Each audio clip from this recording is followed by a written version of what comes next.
ruột cha na chu chang timi thlatin thinlung company chiếu than rilai tia som kan du na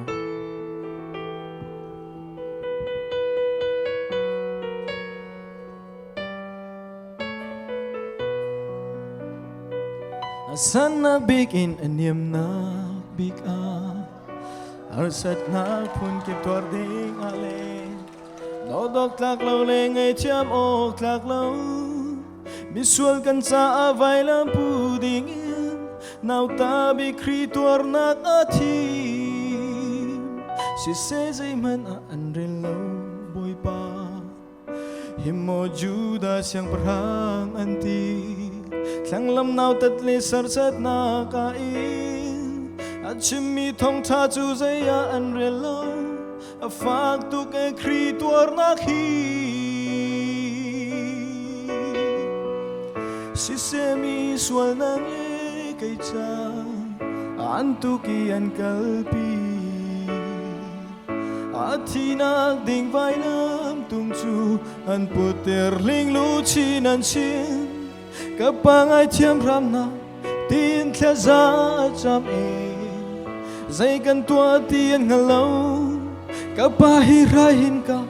lu ter kau tin thla cham khri fa kan nun hi atu ro cha na chu chang đột óc lạc lâu lệ ngày thiêm óc lạc lâu mi sual kan nun hi pathian mai cho ping am ding dir mun kan dir cheu mo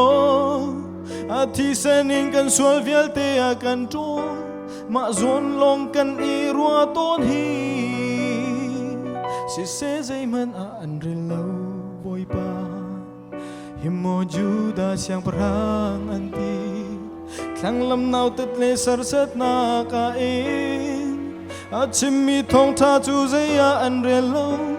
a fak tu ke khri tor na khi si se mi sual nang le kai cha an tu ki an kalpi Athina ding vai nam tung chu an puter ling lu chin an chin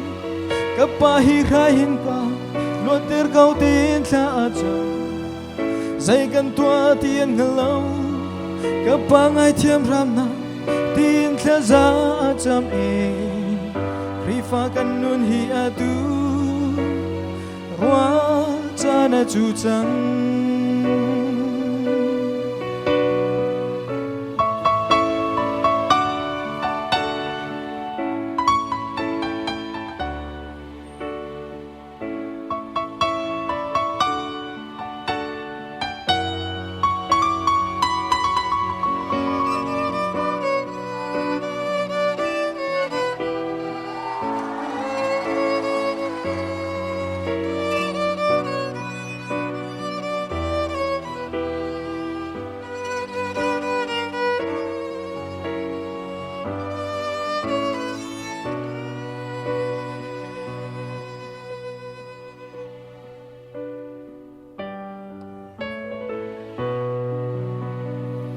san nak bikin aniam na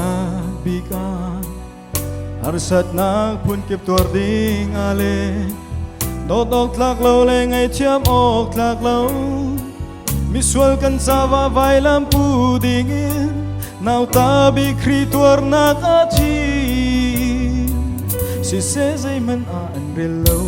boy pa himo juda siang perang anti thlang lam nau tat le sar sat na ka in a chimi thong tha chu zai ya an re lo a fak tu ke khri tor na khi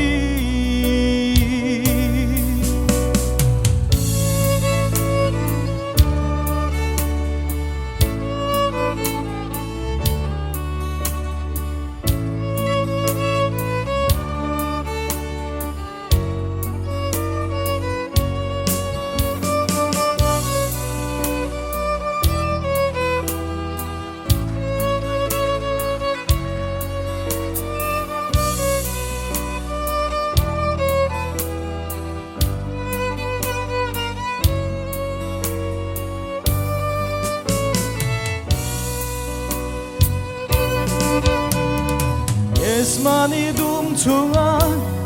Thaza acham Tlen ti luang in Thaza acham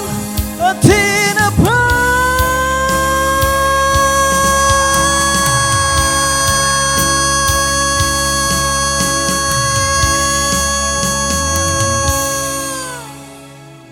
Sesemi suanang le kay cha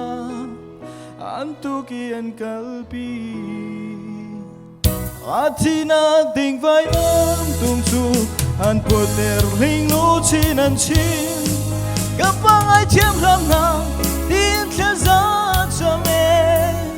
Zay kan tua tiếng halau Kapang hi khai hin kam Nua tir kau tin thia cham Krifa kan nun hi atu Rua chana chu cham Krifa kan nun hi atu Rua chana chu cham Boy paano dyan suwa na akong piyak-piyak ko siya